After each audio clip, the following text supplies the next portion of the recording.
No? Yes, awesome. All right. May I call the meeting to order at 6:05? And would everybody please rise and join me in the Pledge of Allegiance? I pledge allegiance to the flag of the United States of America and to the republic which stands one nation, under God, indivisible, with justice for all.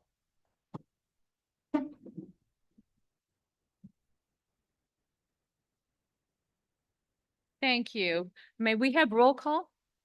Councilmember Chang, Here. Councilmember Chow, Here. Councilmember Lowe, Here. Vice Mayor Cho, Present. Mayor Shepherd Rami. Present. Thank you. Yeah, San Bernardino Unified School District roll call.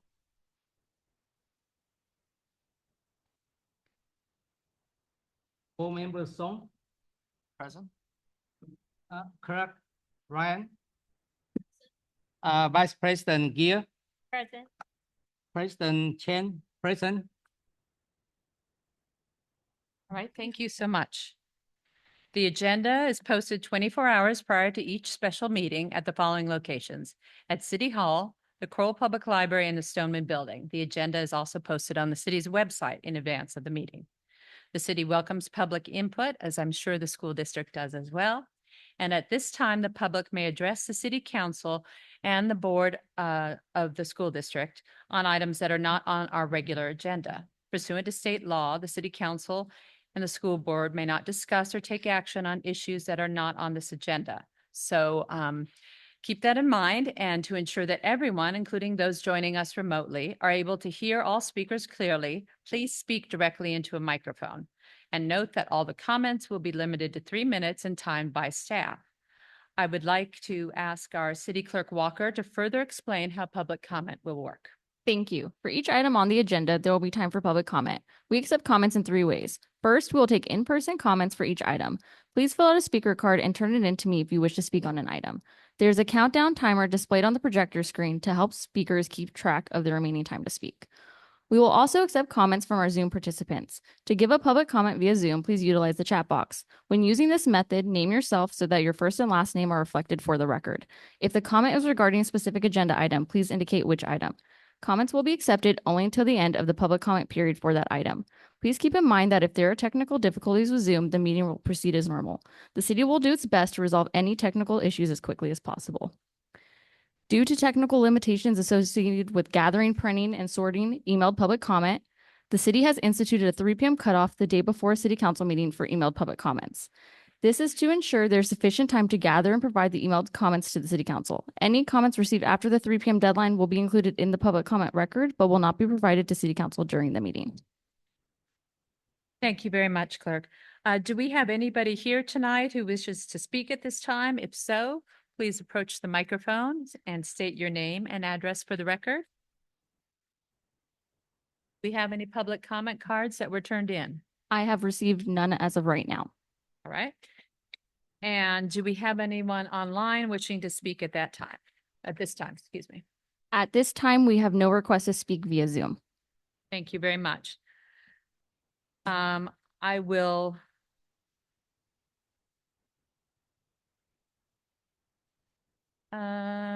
start. Okay. So on behalf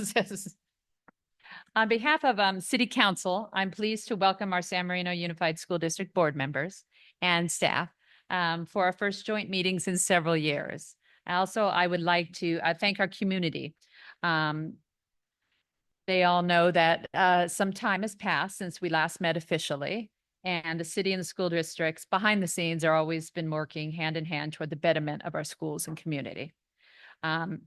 People often say when they move to San Marino that they come here for 3 things: our excellent public safety, thank you, chiefs, our outstanding schools, thank you, school boards, and its unparalleled beauty. And the spirit of our continued collaboration to preserve those important things. Our 2 bodies are getting together tonight to discuss some of the things that we've accomplished together and also to support one another in our future endeavors. As this year's mayor and a city council member of 8 years, I'm particularly proud of everything we do to support our children, our families, and San Marino schools. That includes city's funding of our crossing guard program, which ensures that parents and students get to and from all the campuses safely, And it's especially critical for our youngest and most vulnerable children who are walking and biking to Valentine and Carver, including the Carver school bus, as well as upwards of 160 targeted police patrols around our schools each year to ensure the children's highest degree of safety during peak traffic. We have multiple school site visits each month by our police and firefighter paramedics for safety inspection, faculty trainings, and speaking engagements, as well as to teach our children about bicycle and pedestrian safety, personal safety, and about, most importantly, safety and first aid if there should be an emergency or a disaster. We also offer on-site support by our police and firefighters at every football game, grad night, homecoming parade, the school's fairs and carnivals, as well as annual career day, at parent parties on request, and school fundraisers. Our police department in-house and our fire department together host over 10, 15 station tours for students from both elementary schools and the district's special needs classes. Our Parks and Public Works staff enable the Schools Foundation's banner program and the annual San Marino Unified Schools District cross-country meet. And we even work to schedule the city infrastructure paving and sidewalk projects around school schedules to create less impact to students and their families. In short, most of what City Council does and the policies we set for our staff is with our students and our schools in mind. And as council always prioritizes the safety of our community members from the oldest to the youngest, I'm incredibly honored and grateful to work with our excellent city staff, public safety professionals, as well as the school district professionals and staff and leadership to make San Marino the safest community possible. As mayor, when we went through COVID, along with some members of the current school board and staff, and as well as this past January's windstorm and Eaton fire disaster together, it remains clear to all that even in the most trying and tragic of times, our police, our fire, our public works, our staff, as well as the board, their staff, the teachers and faculty are at the core of what makes San Marino special community where we are safe. With our community members at the forefront of our minds tonight, each of our council members will highlight our recent capital improvement projects that we've accomplished, and that these projects are some of our biggest lifts that we carry out as a city, both in terms of money invested into our community, around our schools and parks and public buildings, but also the time and effort is spent on the planning and management of these massive undertakings. And I thank our staff and our city manager for their leadership on this. These projects are generational improvements and contribute to what sets San Marino apart and makes it a jewel for all in our area, especially for our youngest residents as they grow up and live here and hopefully return to our city later to raise their own families. That's what we all want anyway. And what many people do not always realize is that the maintenance and integrity of our infrastructure directly correlates to how safe our city is and how well cared for its residents are. Additionally, as we go through each project, you will notice that even our streets and sidewalks, Lacey Park, and our sewers have a big impact on our schools, and we know that, and our students, the faculty there. So in some way or another, we are working together toward these goals and preserving all the best of San Marino. So with that, I would like to ask our council member, John Chow, to start us off. Thank you very much, Mayor. President Chang, Vice President Gill, members of the San Marino Unified School District Board of Education, Superintendent De La Torre, and members of the San Marino Unified School District Administration. Very happy to give a briefing on our annual sidewalk project. City of San Marino continues to make strong progress through our annual sidewalk maintenance and replacement projects, an effort that ensures our community remains safe, accessible, and well-maintained. I'm pleased to share that construction for the fiscal year 2025 to 2026 cycle was completed just a couple of weeks ago. This year's work included 8,665 square feet of new sidewalk along Mission Street, as well as associated curb and gutter improvements. Improvements also occurred on Virginia Road, Roanoke Road, and Twin Palms Drive in close vicinity to Valentine Elementary School and Huntington Middle School to ensure a safer walking path for students and other pedestrians in these areas. Altogether, the city replaced more than 33,400 square feet of sidewalk citywide, which is equivalent to approximately 1.6 miles. This program is recurring, meaning that each year we identify, prioritize, and complete repairs and replacements to our sidewalks in good condition as the city budget allows. Unlike larger infrastructure projects, the sidewalk program is fairly short in conception to completion cycles. Once a project is scheduled, construction typically takes about 6 weeks. Pending budget availability, our next project cycle will begin in fiscal year 2026 to 2027. Funding for the sidewalk program comes from a combination of the city's general fund, the Transportation Development Act, and in certain years, community development block grant funds. We've been intentional about stretching those dollars as far as possible. For example, the CDBG, or Community Development Block Grant funding, is reserved exclusively for ADA compliant curb ramps, which are among the most expensive elements of the projects. By focusing those funds strategically, we can reduce the financial burden on the city while still meeting our accessibility goals. It's also important to note why this program is proactive. By addressing sidewalks on a regular basis, we avoid the significantly higher costs that would result from deferred maintenance or large-scale replacement down the line. Early action ensures safety for pedestrians today while saving the city money tomorrow.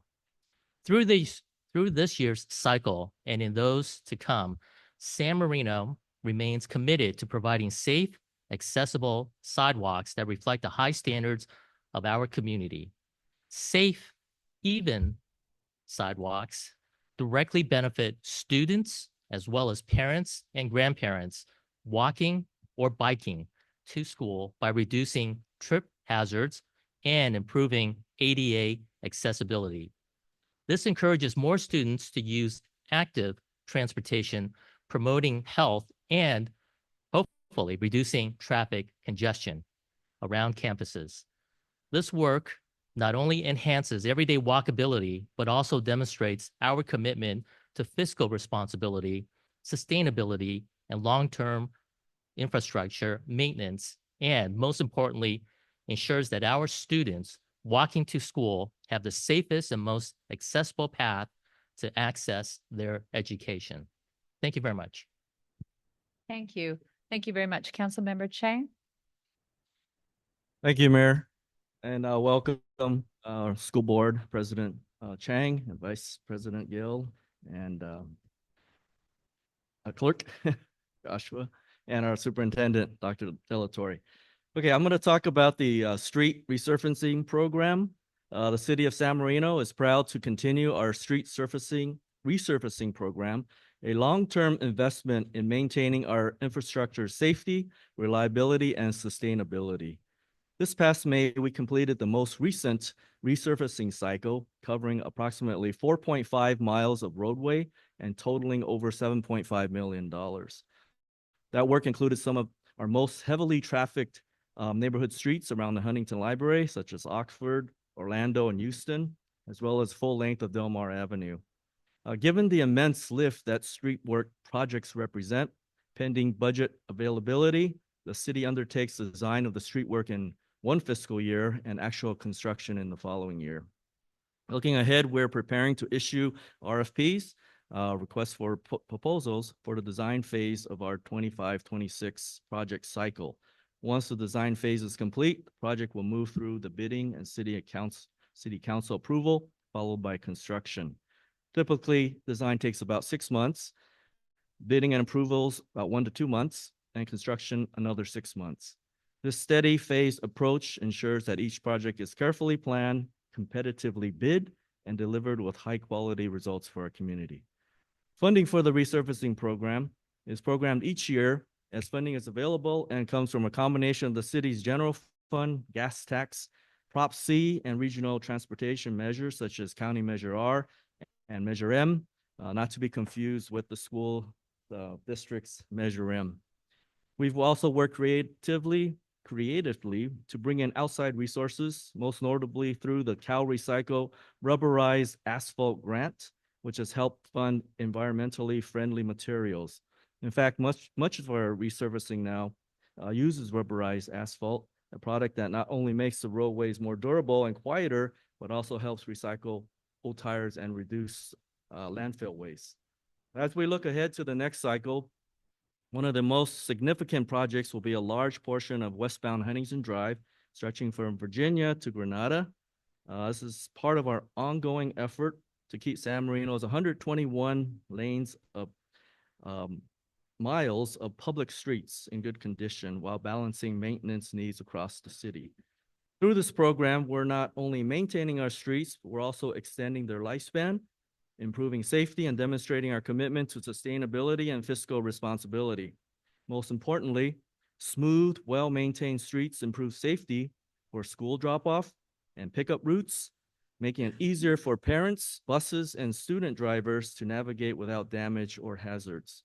A well-maintained roadway system is at the core of ensuring our community of all ages, whether on foot, bicycle, or in cars, get to where they're going safely, especially our schools. Thank you. Thank you. Councilmember Lowe? Thank you, Mayor. And again, welcome school board members and school district employees to join us for the meeting tonight. And I'll be briefing everyone about our sewer lift station project. The city of San Marino is making major progress on critical infrastructure through our sewer lift station project. An effort they may not always be visible to the public, but it is absolutely vital to the health, safety, and reliability of our community. With so many STEAM-focused students in San Marino, this project should be particularly interesting to our aspiring engineers. These lift stations are vital components of our sewer system and keeping our community clean and healthy. They move wastewater safely and efficiently, preventing backups and protecting both public health and the environment. By investing in their renewal now, we are avoiding costly emergency repairs later and extending the useful life of a system that serves every resident and business in San Marino. We are proud to share that we have already completed upgrades to the Orlando Road lift station, and work is currently in progress on the Monterey Road station. Once that work is finished, we will move directly into construction at Avondale Station.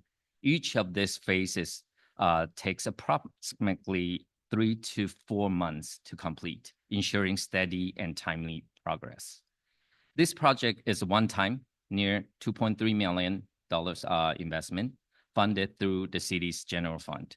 However, our approach has been strategic. By addressing all 3 stations as a single coordinated effort, the city has been able to take advantage of economics of scale, reducing costs and streamlining construction schedules. The contractors working on each lift station are conducting the replacement one at a time, so as to minimize the impact to the community. By conducting work in this manner, we're able to limit the potential of heavy impacts to the whole system by having all the other lift stations still in operation, providing redundancies. This is not the type of work or project that makes headlines, but it is the kind of work that keeps a city running. Reliable sewer infrastructure prevents disruptions, backups, or public health risks near schools and neighborhoods, ensuring clean and safe environments for students to learn and play. When completed, these upgrades will provide reliable service for decades to come, ensuring that San Marino's infrastructure continues to meet the highest standards of safety, efficiency, and sustainability. Thank you. Thank you very much. And Councilmember Low. And Vice Mayor Cho? Yeah, I'll be speaking on the replacement of fire engine 791. City of San Marino is committed to maintaining the highest standard of safety for our community. And that ensures that our fire department has reliable equipment it needs to respond in quick emergencies. One of the most important investments we are planning is for the replacement of fire engine 791, our reserve fire apparatus. This project currently is in the pre-purchasing stage, and the fire department received a quote and production timeline from the manufacturer in 2024. Based on increasing prices and anticipated turnaround orders, we decided we should act sooner rather than later to replace the engine to avoid additional costs and delays. Funded largely by city's general budget and in parts by the public safety parcel tax, the city council has appropriated $450,000 in the fiscal year 2025-2026 budget towards the estimated total cost of $1.25 million. Should the remaining $800,000 become available and appropriated, the placement of the order is anticipated for the fiscal year 2026-2027. Once the order is placed, the vendor still advised it could take up to 48 months for the new engine to be manufactured and delivered. And while the design and bidding can be completed rather quickly, often within 4 weeks, it's the production that requires careful and significant long-term planning. The replacement is part of the city's structural apparatus cycle that ensures our fire fleet remains safe and dependable. The city follows a 10-year replacement schedule for our frontline engine, Engine 91, and a 20-year replacement cycle for the reserve engine, Engine 791. Engine 791 was originally purchased in 2008, making it due for replacement in 2028. It will again be scheduled for replacement in 2038. This predictable cycle gives the fire department confidence when residents call for help. Their equipment is up to make sure their equipment is up to the task and will perform well when the community needs it the most. To make this investment more manageable in light of the city's revenue challenges, the council has chosen to split funding across multiple fiscal years rather than drawing the entire amount in a single budget cycle. This phased approach demonstrates our fiscal responsibility, foresight, and allows us to plan and prepare for major purchases without placing an undue burden in any single year's budget. The replacement of Engine 791 may take time, but it represents the type of commitment to public safety and proactive planning that we as a city take on. By anticipating future needs now, we ensure that our fire department will always have necessary tools to protect our residents, particularly the youngest and most vulnerable, well into the future. Upgrading the city's fire engine enhances the fire department's ability to respond quickly and effectively to school-related emergencies, including fires, medical calls, and disaster responses, keeping students, staff, and faculty facilities safer. Whether it's visiting the elementary schools on a hot summer day or welcoming students on station visits at the firehouse, we all know our engines are our true favorites with the younger residents. Thank you. Thank you very much. And lastly, I'm going to speak about the Lacey Park Playground Replacement Project. It's one of the city's most exciting investments and improvements in our community, and especially for our youngest residents. This multi-year effort is being completed in phases, thanks to our Director Shaw, who's here with us tonight, to ensure that the playground remains open. And we thought as a council that that was very important, that sections of it would be closed off and we continue to have it available for children to be able to use it. While we modernize the equipment, we improve its overall safety and create a space that reflects the needs of children at various ages and stages. So we're pleased to share that phase 1 of the project, which is the replacement of the play structure for children that are 5 to 12, along with a new swing set, yay, much requested, has been completed. And construction for phase 2 is underway, which focuses on a new play structure for our younger children ages 2 to 5. And that began at the end of September, and we hope to finish it next month with a ribbon cutting. Looking ahead, phase 3 will consider the replacement, possibly, of the playground surfacing in fiscal year 2026-27, and as well as complete the project with new site furnishings, those tables and the things around it for the families that are watching and enjoying the day, and that will be in fiscal year 27-28. Each phase requires about 2 to 3 months for bidding, sourcing, and city council approval, followed by, of course, construction time. Funding for this project has been thoughtful and creative, enabling a $1.1 million total project cost. It will be evaluated each year as a recurring budget item until phase 4 is complete, and it's supported by the city's general fund along with generous community donations. In particular, we've had contributions from the Rotary Charities as well as the Paul Elif Memorial Fund that have helped make the project possible. By phasing in the work, the city has been able to spread costs over several years rather than requiring a large investment all at once. And what makes this playground equipment especially meaningful is how it was chosen. So I wanted to point that out, that at the city's 2024 Trunk or Treat event, which our next one is coming up shortly in just a couple of weeks, staff displayed several playground options to the public. And we invited children to vote on their favorite design by placing stickers on the boards.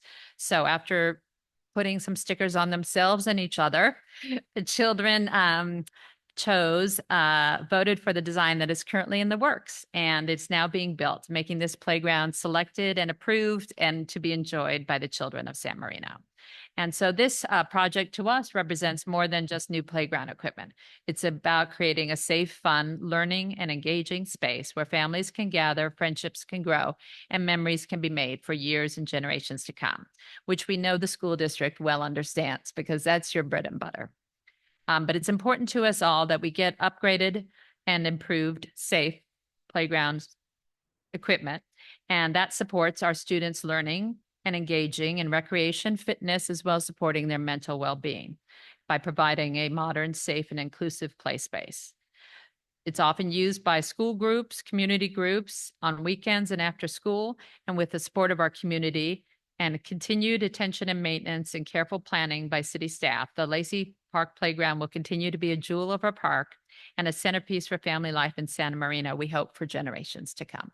So thank you for your time and hearing about our community projects in part.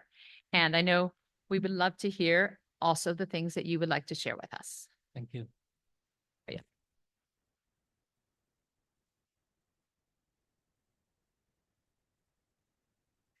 Mayor Shepherd Romy and Vice Mayor Cho, Council Member Chen, Council Member Cho, Council Member Rowe,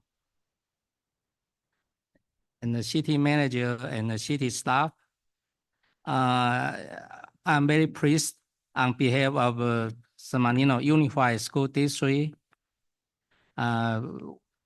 We have this special occasion and have a joint meeting together because we believe one city, one family. I think some of you city council, they make a statement during the election, of which we totally agree. As you know, each year after high school graduation, the next couple of days, our school board member always have a retreat.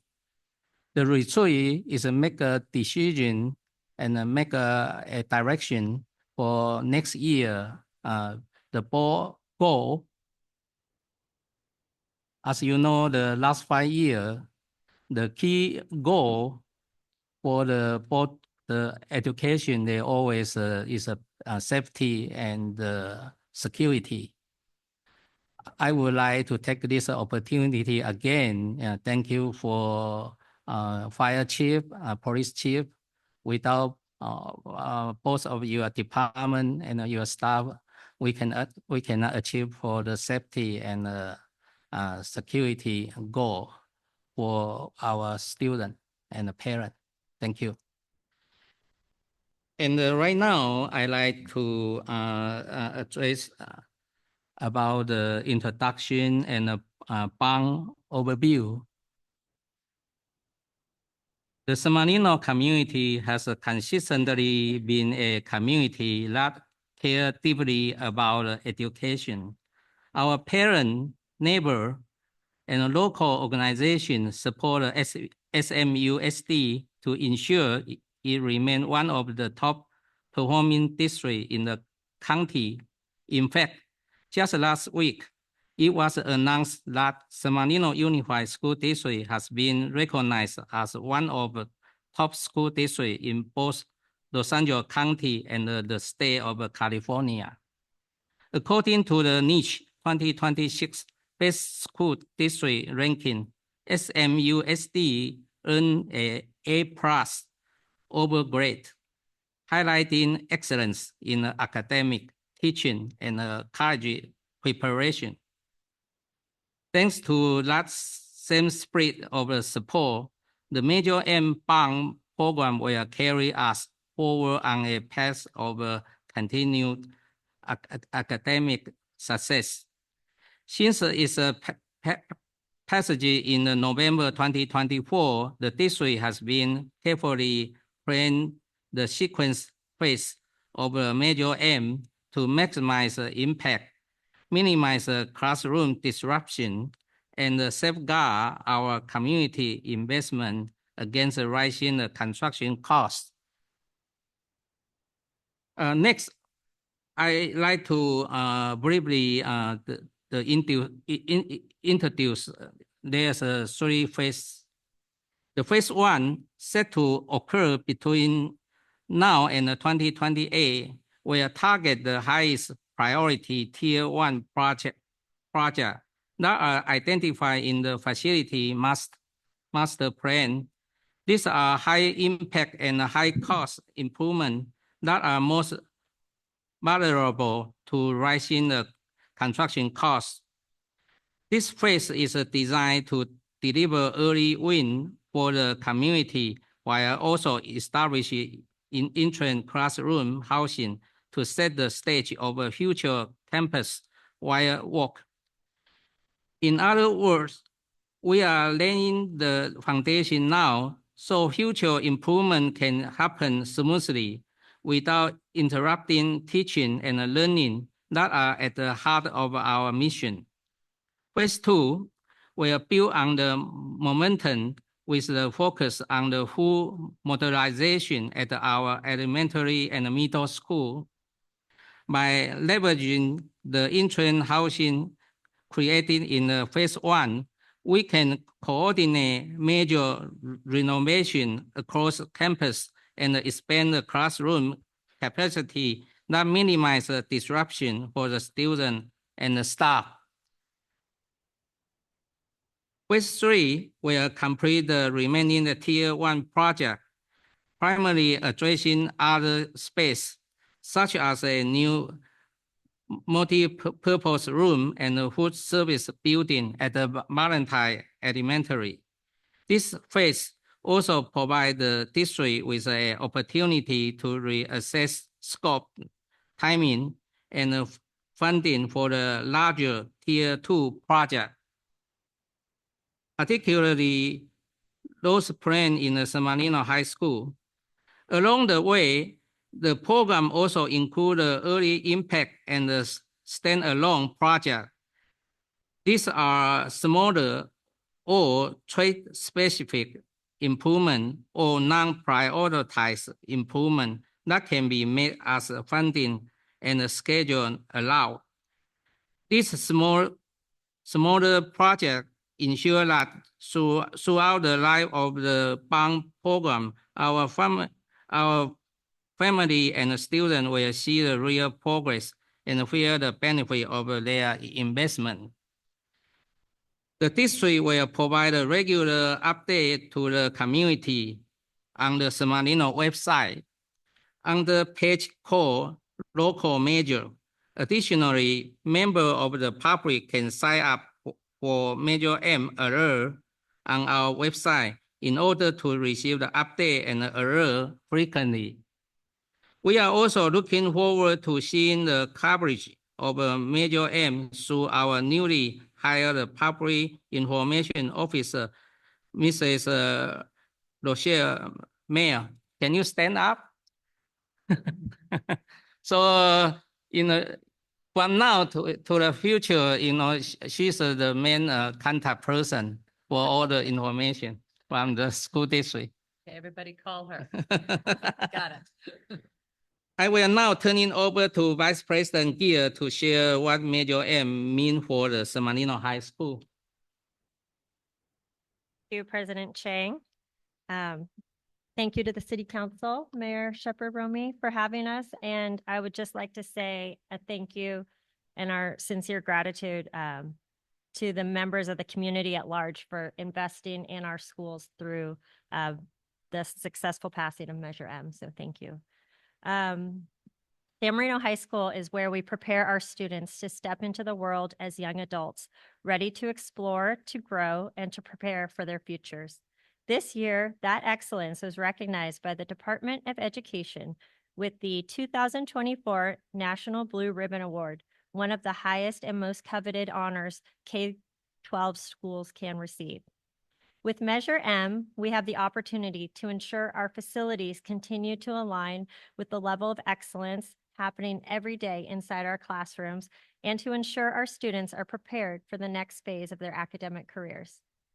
At the high school, Measure M begins with a Tier 1 modernization project focused on the medical arts and career technical education building. This is especially important because it directly supports the groundbreaking Titan Medical Arts Academy, where students are taught during the school day by PCC instructors. This dual enrollment academy allows our students to earn college credit while working with state-of-the-art technology like the anatomage tables and virtual reality surgical software. Projects at the Medical Arts and CTE building include upgrading the Career Center, Robotics Lab, Medical Arts classrooms, and STEM and CTE labs with modern equipment, ADA improvements, flexible layouts, and technology-rich learning environments. These investments ensure that programs like the Titan Medical Arts Academy will continue to thrive and expand, preparing students for careers in healthcare, technology, and other innovation-driven fields. The high school will also benefit from early impact projects with visible upgrades, such as replacing the existing synthetic turf field, resurfacing the track, refreshing the concession building restrooms, and completing roof replacements on select facilities. These improvements extend the life of existing infrastructure while enhancing the daily experience for students, athletes, and the broader community.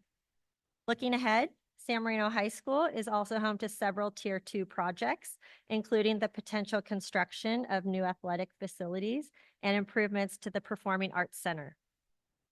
These projects will be reassessed in Phase 3 of the bond program when the district evaluates available funding, bid climates, and the cost savings from earlier phases.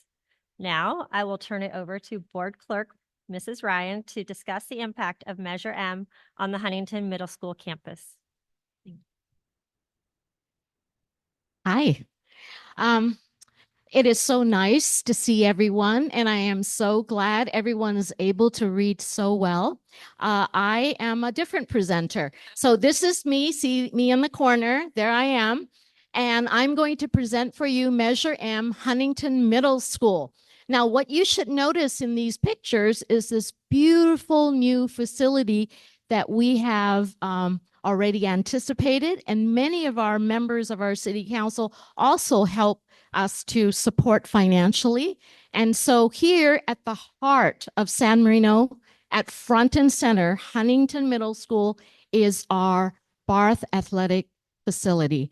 And this facility houses not only the sports, but our families come together. So if you notice this little picture over here, we're able to house our community can come together, not only for sporting events, but other gatherings. I believe this is one of our open houses, right? Okay. So at the heart of San Marino schools is our children and our families. And hopefully my computer doesn't go out, but here I go. So Huntington Middle School. Huntington Middle School is fortunate to already have one of the district's most significant recent facility investments, the Barth Athletic Complex.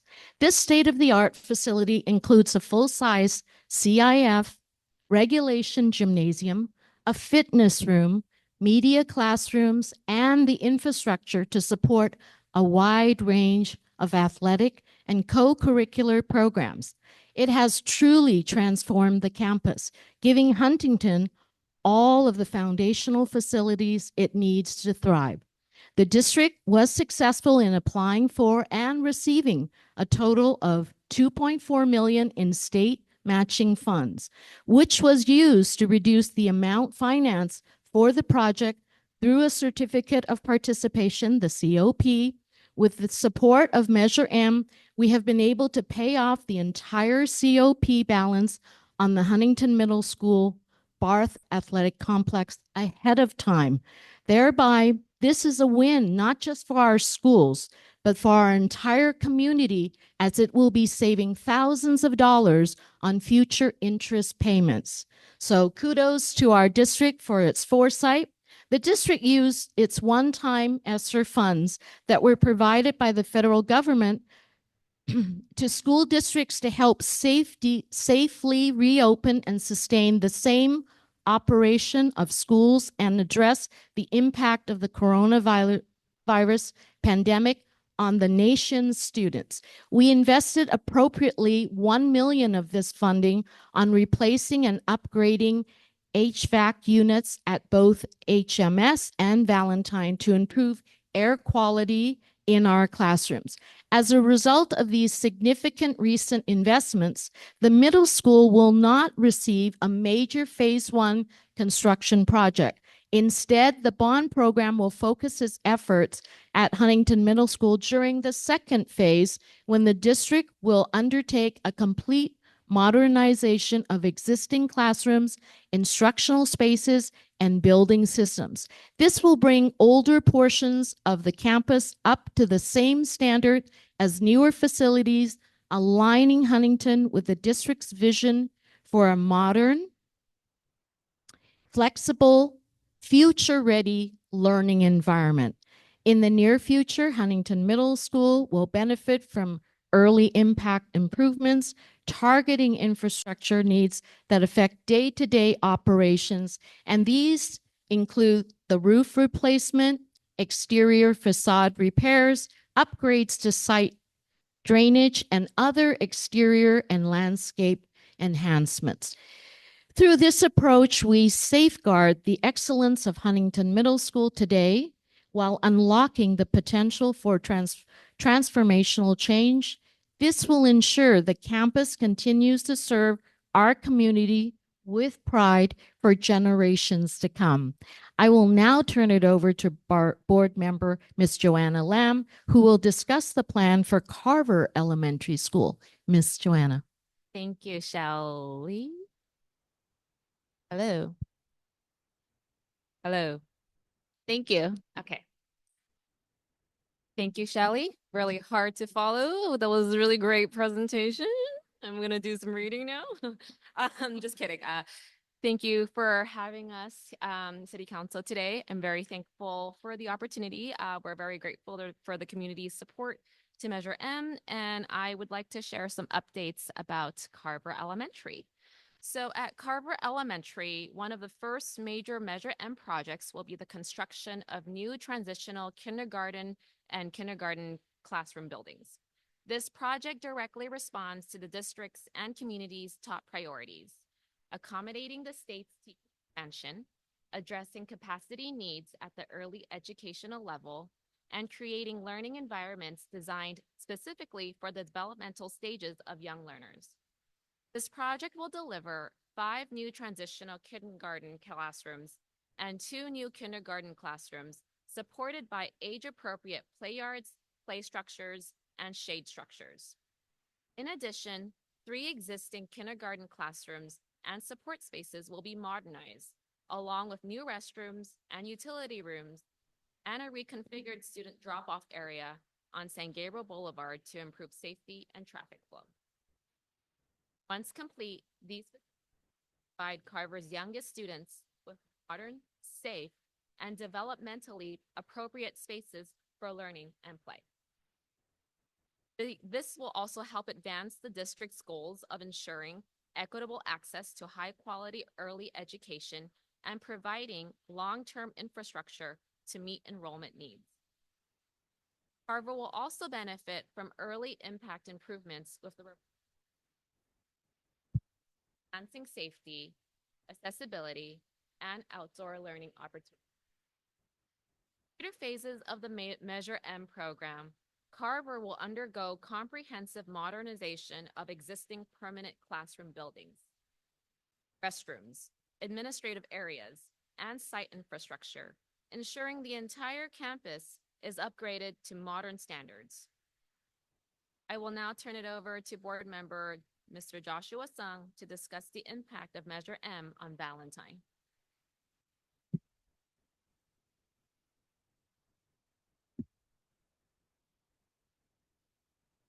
Thank you. Hello. Oh, thank you.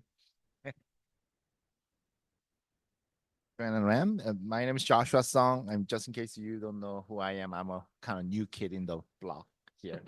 It's new faces, and I just got elected last year. And I'm just going to talk about the Valentine. You know, my both kids came from the Valentine. My second one's still in the Valentine too. So just as a Carver preparing for the new generation of students at the very start of the learning journey, Valentine will also see one of the first major project under the major M. The focus is the construction of the two-story classroom building. So two-story.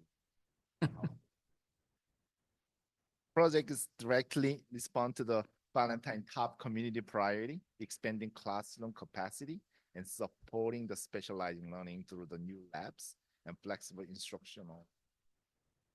A new facility will be over 20,000 square foot and will include a general education classroom for the first and fifth grade students, active labs, wellness center, restroom, support spaces, and exterior. It's getting hot. Once complete, the building will not only address the capacity need, but also advance the district's goal of supporting student wellness, spending STEMs and elective opportunity, and creating the long-term infrastructure for future growth. During the implementation of Measure M, Valentine will also continue rely on the existing modular classroom for interim housing, ensuring that students and the staff can continue instruction on site with minimal disruption. The interim space also provide the flexibility need to move instruction with new transitional kindergarten. But that's kind of new thing, that new transitional kindergarten. And kindergarten classroom, as well as a broader campus modernization. And Valentine's campus will see early impact improvement in the replacement of aging.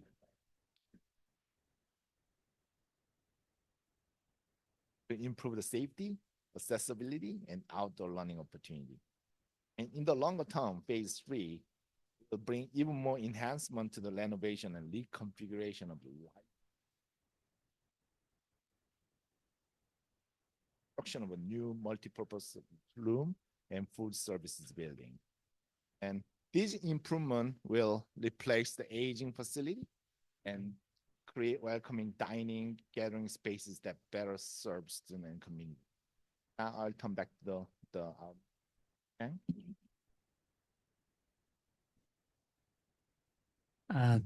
Thank you for board member give them the brief report about each school site the project related to the bond. Right now, I'd like to have a conclusion. Taken together, our carefully planned investment at the Huntington, Carver, Valentine, and San Marino High School show how Measure M is more than just a facility bond program.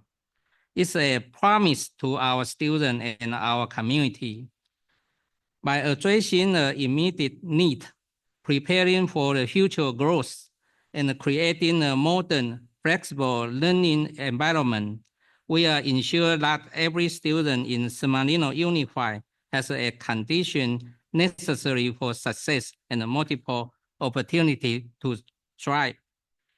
This is not only about preserving our tradition of excellence, but about elevating it. Excellence is not just a legacy we preserve, but a promise we expand so that the pride we feel in our school today became the foundation of every greater achievement tomorrow. Thank you. Thank you so much. Thank you for everybody here, your time and preparation, as well as that from staff. I know, special thanks to our partners, President, Board President Joseph Chang, Vice President Francesca Gill, Board Secretary Shelley Ryan, board members Joanna Lamb and Joshua Sung, our newest member, as well as Superintendent Dr. Dillatore. And I see your assistant superintendents in part, as well as staff, your staff leadership here in the room. So thank you all for coming out and making tonight a great thing to hear about all the projects and all the construction. It will be a busy couple years ahead.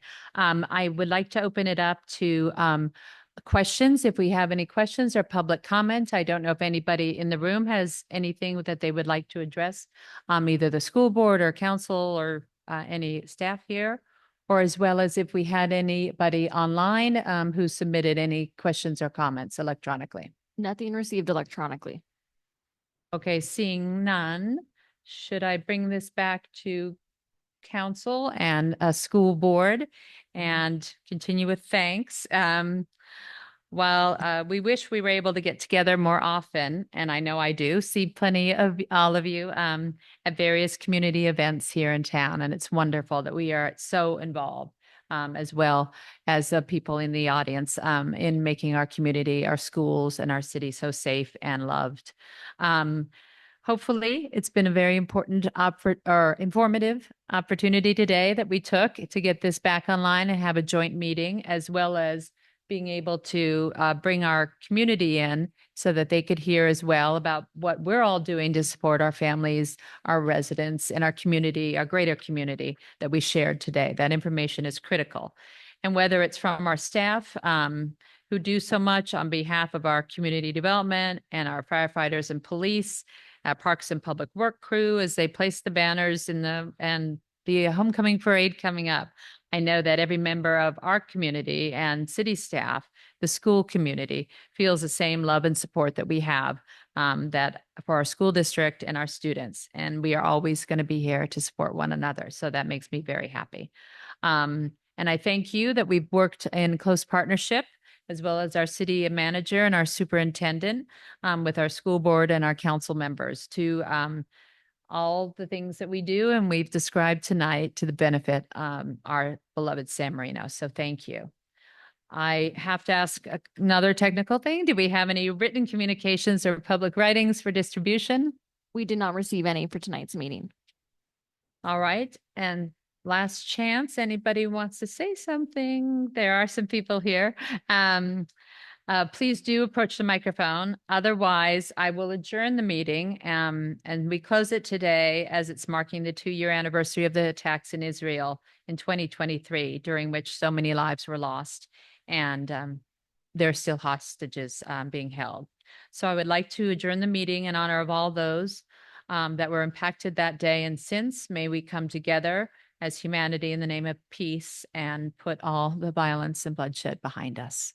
So it's my best wishes that we can exemplify those goals as well to our larger community when we think about the importance of today. Thank you so much. And I guess we are done. Yes, thank you. Thank you.